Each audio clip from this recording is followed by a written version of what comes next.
Hey everybody, welcome to the final video I'm going to do before the Showdown of the Badlands comes out. I postulated I might do this. I mused upon the idea of doing the most impactful cards I think are going to happen in the set. And then I was not going to do it because I was like, well, I've already done the star ratings. Like, I gave 9 of the cards like 5 stars. So it's a pretty good indication of the top 10 cards. However, I decided to phrase this differently. Rather than saying, what do I think are the best 10 cards? It's the most impactful cards. And what do I mean by impactful? I mean cards that are going to twist decks to form, maybe new archetypes even, but they're going to twist the game to form around themselves.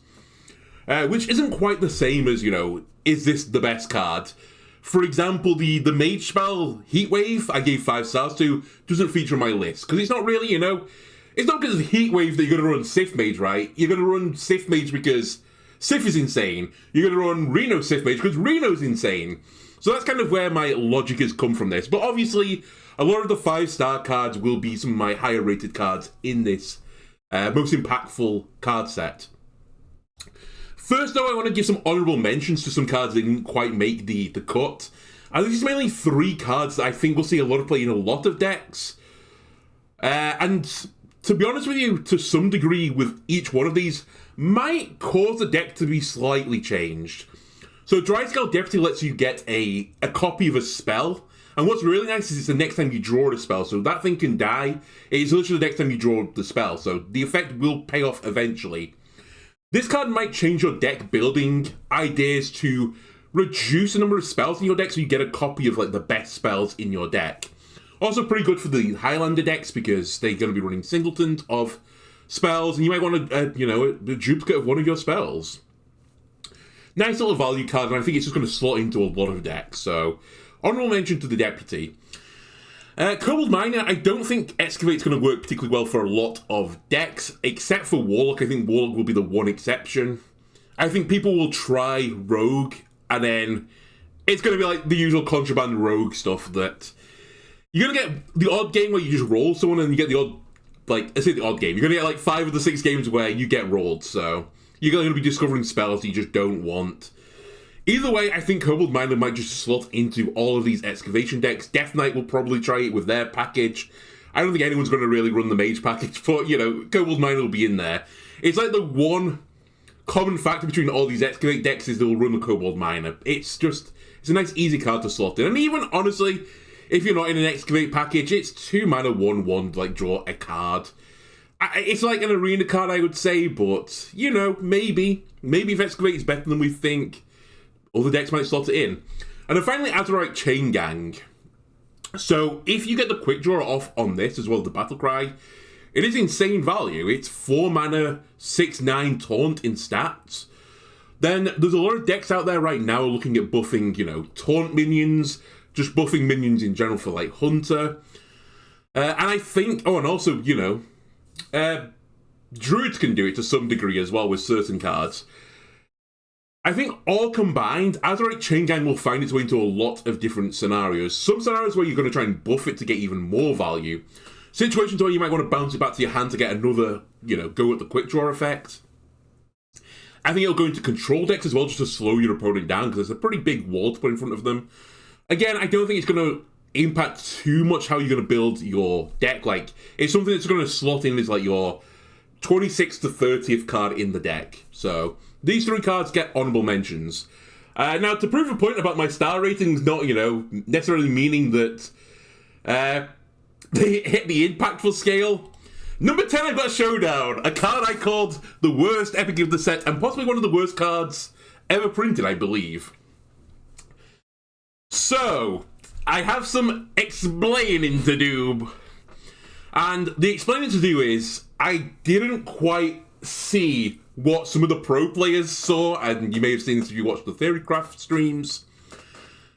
My logic was this, and I understand why the symmetrical effect, Paladin can make it asymmetrical by having auras and, board buffing cards and stuff like that, and yours have Rush as well, so, you can actually get something positive out of it. But my theory was that if you did Showdown and you had the +2/+1 aura, you're basically playing 2 mana for 3 rages, right? You get 5/1s, which is okay, but not exactly mind-boggling. However, what I didn't account for, and I did account, by the way, for Prismatic Beam, being able to clear out your opponent's board and leaving yours up, but I still thought that was a little bit of a, it's an unnecessity. Unnecessity? Sure, we'll go with unnecessity, even though it's not a word. The one card, though, it didn't click with me, and I actually think this might cause a deck to form from it, so I put Showdown number 10, Sea Giant. So if you play Showdown, you get 6 minions on board. That discounts Sea Giant by 6. He becomes a 4-mana 8/8. Now, Paladin is very good at swarming cheap minions onto the board via, the 3 Silverhand Recruits, getting 2 1-drops, giving them Divine Shield and Taunt and stuff like that. And some of the minions are pretty sticky as well. So there is actually a realistic possibility that going into, turn 3 even, you might, and bear in mind it also counts your opponent's board, you could have 10 minions on board after you Showdown. And you can play a Sea Giant on turn 3 and turn 4. And I think that is going to be backbreaking. The other reason why I think people will try and do this, and why it actually might twist even the aggro Paladin list in this direction, I think Reno is going to make it so that mid-range decks are going to suffer in general because he's just such a good card. I think control decks are going to suffer because I think the combo decks are still going to be really good. And Reno kind of... mutually assured destruction, right, is what I called it. The control decks will all run Reno. They're going to just be Reno-ing each other. And eventually the combo decks win. So the big counter to all these combo decks, all this Reno stuff, because that comes out at 8, is to go hard and fast. And this could be the hard and fast combo. There are not many decks, even from, your great control decks, that can deal with, let's be more realistic. Turn 4, Sea Giant? That is scary. And it's not even just that, because normally with Sea Giant, at least your opponent might have minions to deal with your Sea Giant. You can trade your Showdown minions into theirs and to clear the board back up again, and it just leaves you with the bare Sea Giant. Now, you may have seen, I can't remember what game this was, but in the Theory Crafting stream, someone got Showdown off and had 2 Sea Giants in hand and the Prismatic Beam. If you get that 4-card combo, and I think they got it on turn 5, I think it was, they had a board full of 2 Sea Giants, then they had 3 3/3s, and then they had some other minions that they already put on the board, and then the Prismatic Beam to kill their outlaws. That is unbelievably disgusting. It was like a swing of 25 stats. And as I said, it just beats down opponents. And I don't think the control decks are going to easily deal with this. I'd say the best chance of a deck dealing with this is Priest can deal with it with the Light It Burns, the 1-drop to kill one of the Sea Giants off. And I'd say the one that's best at just dealing with the big board state is probably Warrior, right? Because of Brawl. But as I said, I can honestly see a world now where this 1-star Showdown, just for this combo, because it's so explosive and so insane early, you might run aggro Paladin with Showdown in the deck. And I think it might be elevated by the fact that all these combo decks are going to exist. So I put it in at position 10. Position 9, I don't think this is also going to work. I think I gave this 2 stars, the Wishing Well. But I think it will create an archetype around it. I just don't think it's going to work just yet. Obviously, the payoff of Wishing Well, where you play a coin, you get a legendary minion that costs 1. That's really fun, right? And again, in the Theorycraft streams, we saw situations where they got disgusting value from the Wishing Well. And in fact, one thing I didn't really account for, I have to be honest with you, is the excavated treasures. In the tier 1 excavations, there's a treasure called the Bag of Coins, which gives you 2 coins. And in one of the games, someone excavated and got the Bag of Coins. They emptied the Bag of Coins, which gave them 2 coins. Then they generated 5 coins in total. The Wishing Well done 5, played 5 coins, and they got 32 in stats out onto the board. And what's funny was someone in the comments went oh, well, all that setup for this disappointing turn. I was like, what are you on about? It's turn 5, he's got 32. It was actually more than that in stats on the board. That's disgusting. There's barely any deck that can deal with this. Warrior could deal with it. Fuck, Warlock would struggle to deal with this. So yeah, I think there are definitely situations where this Wishing Well, if you get like the perfect draw, you're just going to have like this disgusting turn, and some decks will just not be able to deal with it. However, as I said, it's more realistic that you're not going to get to play this on 5, you're not going to have that many coins. Legendary minions are generally good, they can be a bit missed though, so I think it's fair. I think my assessment on this one is fair. I think this will be around the 2-star rating that I gave it. I'm actually worried now Showdown's going to be like a 4-star card, but we'll ignore that for now. But yeah, I just think it's going to be too inconsistent, but still, people will build decks around this. They'll probably put some of the Excavate package in it as well to try and get this bag of coins. And who knows, maybe it is just so much value that even though you're going to get some bad cards, maybe you just overwhelm them with value eventually. I suspect you don't, though. At 8, we have Waste Remover, 4-mana 7/7 Demon. At the end of your turn, destroy the bottom 3 cards of your deck. Now, this card is at tier 8, position 8. Not because I think the Sludge deck is going to be particularly good. I don't think it's going to be particularly good. It's going to be fun, though, and I will definitely play it. But this card is unbelievable aggression. I just talked about Sea Giant. If you can get that out on, like, turn, 4, and it's 8/8 of stats for, 0. Waste Removal, you don't even have to jump through those hoops. You get 1 less stats. But that is a disgustingly large minion. And bearing in mind, they have the Forge as well, the location. I'm not sure you'd run this in, like, your Zoo Warlock deck, but maybe you do. You Forge into Waste Remover, you get, on turn 4, 4 mana, 14/14 of stats. 7/7 has Rush. That's going to blow some people out of the water, and I think there will be, a bit like I said, there's going to be aggro Paladin. I think there's going to be this dichotomy of the game right now where going into this expansion, there'll be some people running these big combo decks, and there are some people going to be running these big aggression decks. And in the middle is going to be Plague Death Knight trying to ruin the fun of all the Highlanders. We haven't seen Zoo Warlock for a while, but I could definitely see Waste Remover. If it's going to be a thing, that will go into that deck. And Zoo doesn't really care about removing the bottom 3 cards of the deck, right? They want to kill you before you would ever get to those cards anyway. So, insane cards. I don't know if it's there yet for Zoo Warlock, but I definitely think people will be trying it. At 7, we could have picked many cards from Hunter, but I've chosen 10-Gallon Hat here.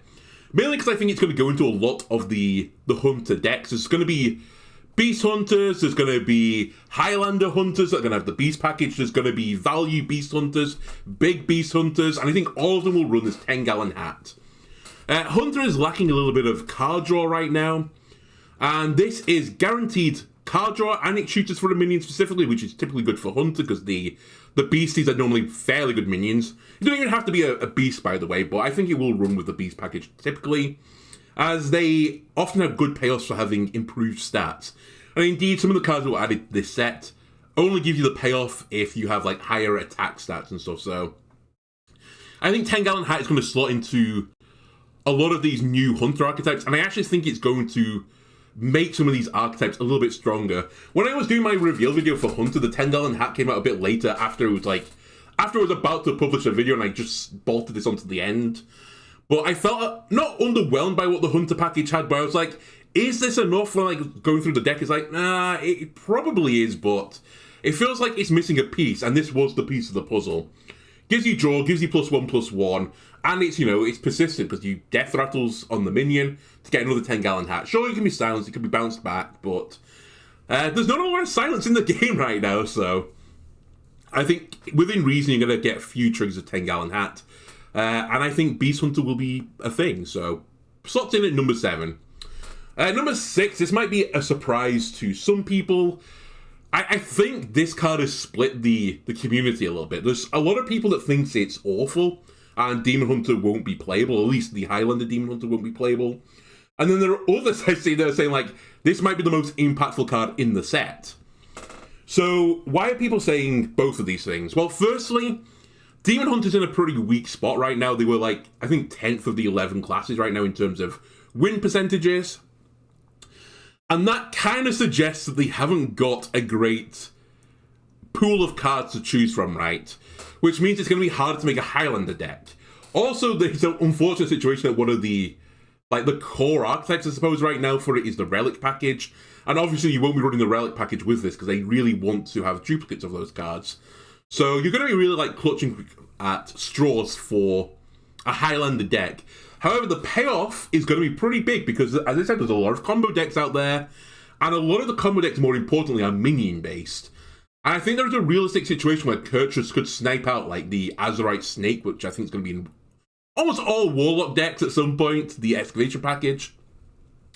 You might snipe out Sif, you might snipe out Odin. It's pretty unlikely going to hit Odin because it's probably going to be too big, but hell, you can have a crack at it. I'm still not sure if this works with Enchanter, but I'm definitely going to try that out. If it does, then you've got a good chance of just pew pew pew, smashing all the minions out of their hand and giving them a big sad time. I honestly think this will be... I think this is a big enough draw to consider going for a Highlander Demon Hunter package. And there's actually a lot of good neutrals in the game right now so that you can kind of... I'm not going to say not put any other Demon Hunter cards in there because it's a bit disingenuous. But you can fill the deck out with a lot of neutrals and feel fairly happy about things. And then, as I said, you have Reno in the deck as well now. And Reno is just a great finisher for all decks, so... I think Highlander Demon Hunter will be a thing, and I think it's going to surprise a few people, but it will live and die by combo decks. If combo decks drop out the meta and it becomes like super turbo aggro, this card will just, this won't see play anymore. Next, at number 5, we have Scar the Catastrophe. I was really excited as the set was being revealed, and when I saw this card, I was like, Elemental Shaman, this is going to be a tier 1 deck. This gave me great vibes of the Mage Legendary, whose name is... Oh my god! I tried to note this down and I forgot it. And I've not got my note with me right now. It was the Mage card where it was like, the Legendary. Deal 10 damage with your hero power and it goes 10 to all enemies. It's like Moarg Thrasher or something? I don't remember now. It was to do with music, anyway. It gave me those vibes, because it's the same effect, right? It's deal 1 damage to all enemies. It's improved, though, instead of, casting your button at various minions to get the full effect. It actually didn't improve over time. It just was like, you either have it or you don't have it. Instead, for this one, if you play elementals in a row, you can improve the damage, which means you can go beyond 10. And I think, within reason, I reckon you could get to play elementals 15 turns in a row with the elemental package. Maybe I'm just wrong, but I don't think that's completely unlikely. Which means you're going to be, tempoing out elementals, try and chip down your opponent's face a little bit during this, and then your big finisher, once they, maybe get into their power state of the late game, you throw Scar onto the board, and he just finishes off your opponent. As the set went on, though, I was a little bit less enthusiastic about the whole package.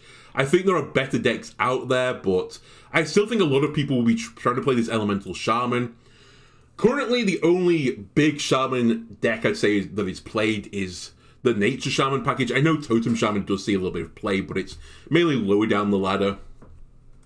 Nature Shaman is a little bit inconsistent, but can have disgusting turns. I think this is going to be more consistent and can potentially still have a disgusting turn.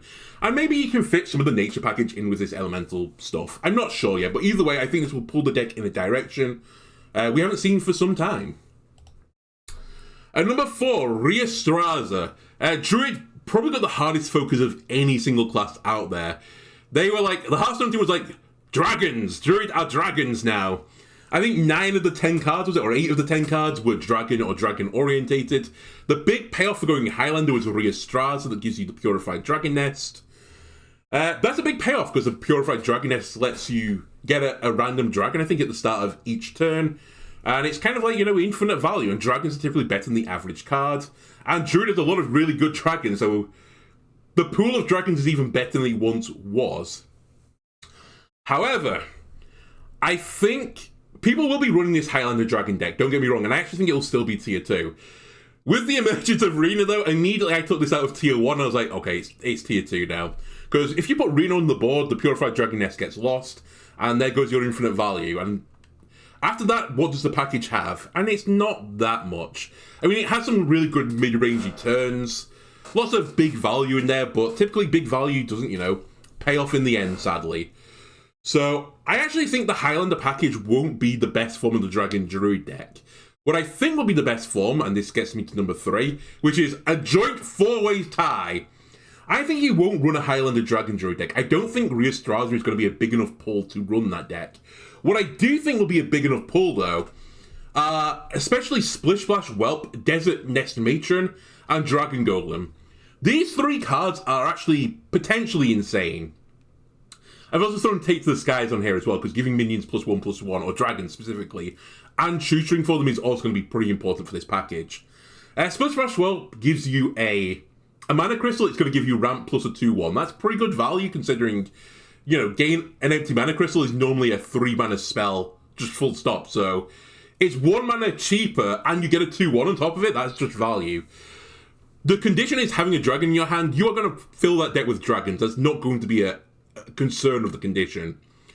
And then you're going to ramp into some of your bigger cards. Desert Nest Matron. You gain 4 mana crystals if you're holding a dragon. It's 4 cost minion. This might be the best card in Druid. And I know you might be laughing, but it's a 0 mana 3/5 taunt dragon, potentially. And as I said, I don't think holding a dragon is going to be a criteria that it's hard to hit. And I definitely saw, in the Theory Crafting streams that this broke the back of some decks.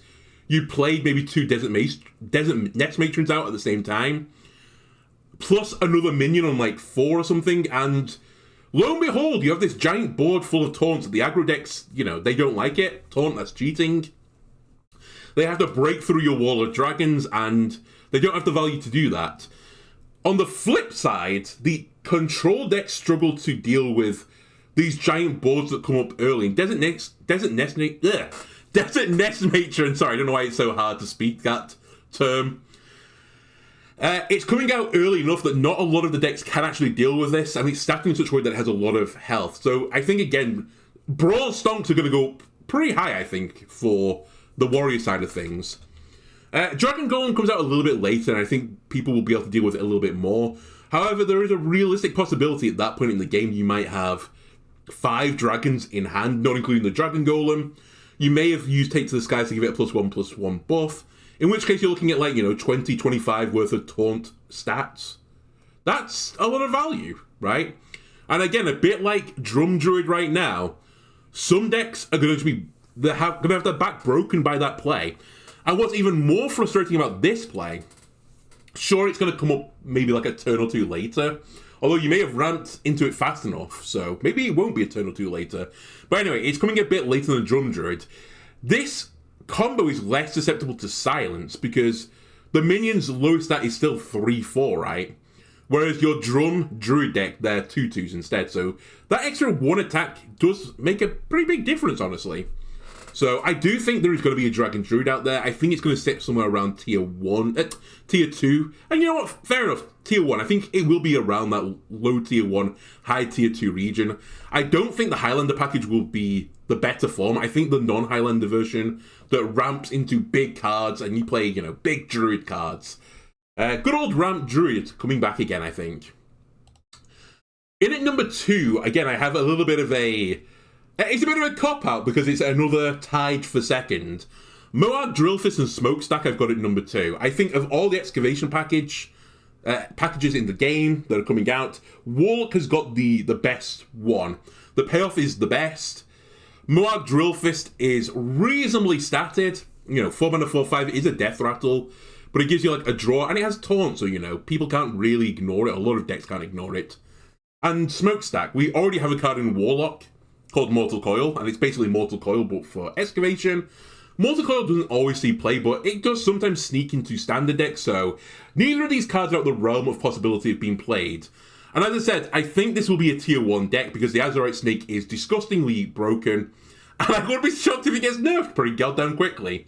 So again, just as a reminder, the Azurite Snake steals health from your opponent. It doesn't deal damage, it steals it. That's an important distinction because armor will not save you.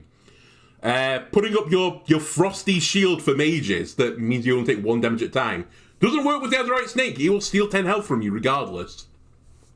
The only way to get out of range of this little snake fucker is to increase your max health, which is really only done by Death Knight. So More and Poor maybe gets a little bit of a stonk improvement because of this card. And same with the Blood Death Knight package, which can also, go beyond that max health. You might also say, you know, Renethal gives you an extra 5 health as well and is available to all classes, but that's just one more bounce of the snake, and that's what Warlocks will be doing. They will be excavating 4 times as quickly as possible, and I think that's very reasonable with the Warlock package. They're going to then run a lot of control cards. Control Warlock is very strong right now, so you're going to just keep yourself alive with that control package, and then eventually you're going to get the snake plus, like, 2 or 4 of the bouncers, because there's 4 bouncers in the game right now with the Brewmasters. You're going to get, like, Zola, and you're just going to play this card 3 or 4 times and win the game. And what's even worse for your opponent, you might say, like, Aggression beats this, which, to be fair, it's going to be a slow setup. But you're also moving your health pool away from your opponent, so if they're kind of beat you down, and you take 10 health off them and gain 10 health, 4 mana gain 10 health, put a 5/5 body on the board is still really scary. Like, that is a pretty big tempo swing, so I personally think this card will get nerfed. I think the treasury is a little bit too overtuned. I think it will end up coming down to 5 instead, which might be a bit undertuned. It probably needs to sit somewhere between there. I think, honestly, around 7, you could probably say, okay, that's very strong, but you can deal with it. But I think Hearthstone typically doesn't like to deal with slightly odd numbers like that, so I imagine this is going to get dropped to 5 at some point, and the deck will die off a little bit. But I think that there will also be an Abyssal Curse package that will be ran with this, so you don't have to bounce it back 4 times. Instead, you'll bounce it back maybe, you know, twice, and then you'll finish them off with curses instead, which is also a pretty reasonable way to kill people. So I think it's going to be tier 1, therefore, and it's going to be a completely new archetype, therefore it's, you know, second on the list. Finally, at number 1, it has to be Reno. You knew it was going to be Reno.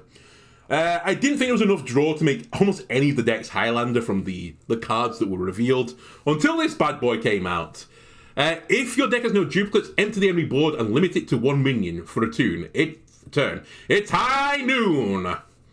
And then the button becomes like various forms of deal 2 mana, deal 2 damage, get an additional effect. It can be like Discover, gain 2 mana crystals, deal 1 to all enemies, yada yada yada, okay?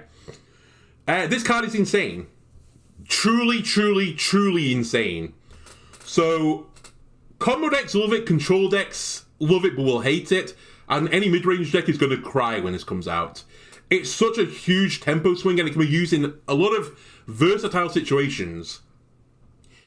If you want to know how good this card is, during the Theory Crafting stream, again, I don't remember who this was, someone mulliganed Reno at the start, and sorry, they got Reno in like their mulligan, and they didn't put it back into the deck.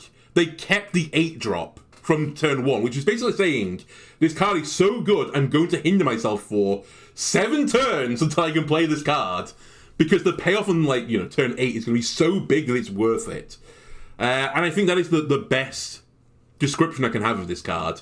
If you're behind, empty your opponent's board, and they have big sad times. If you're ahead, play it, then your opponent can only play 1 minion. It makes it hard for your opponent to respond to you. If you're in a neutral state, it's fine. The button will eventually get them, right? It gives you inevitability. So I think decks that weren't going to be Highlander before, because just there weren't good enough cards, honestly, will now go Highlander. A bit like Hunter, I think their Highlander card wasn't good enough. But with Reno, it definitely will be good enough, and you will see Highlander Hunter. Yeah, I think they're going to be a thing. Same with Demon Hunter. I think their Legendary was pretty good.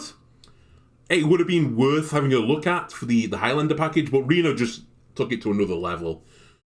So yeah, I think Reno is going to be in a lot of decks, and I think a lot of people will be tutoring cards, or adding...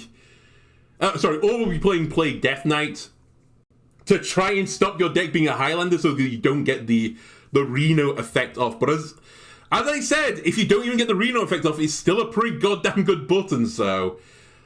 I'd be a little bit concerned if you think you're going to just roll up on day 1 playing Plague Death Knight and you're just going to make all the Highlander decks sad. I think you're going to be surprised by how sad you get when they still play Reno without the Highlander effect and start plinking you down. Anyway, there we have it. Showdown comes out on Tuesday, I believe. I'll hopefully be streaming, assuming I'm feeling a little bit better then.